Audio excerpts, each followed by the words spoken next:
మాతృకల భాసించినావు, మాతృమూర్తిగా మము పాలించి ఆషాఢ మాసమే అనువుగా తెలిపి నవరాత్రి మహిమా తెలియ చెప్పేవు. సంధ్య పూజలే శోభ కూర్చెను, సకల సంపదల వరము సగేవు. వైష్ణవి శక్తిగా విసిధమయ్యేవు, విశ్వమందు వెలుగొందేవు. జయ హో వారాహి, జయము జయము శ్రీ వారాహి. జగముల నేలిని వారాహి, జ్ఞానము నీవే వారాహి.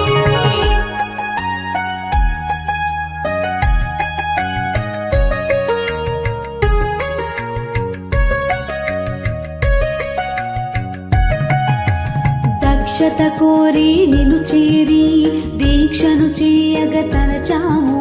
నియమ పాలనను తెలిసేము, నినుగని పూజలు చేసేము. ఉభయ సంధ్యలు పూజిస్తూ సాత్వికమైనది భుజిస్తూ తాత్విక చింతన తెలిసేము. సాధు సంతులుగా గడిపేము.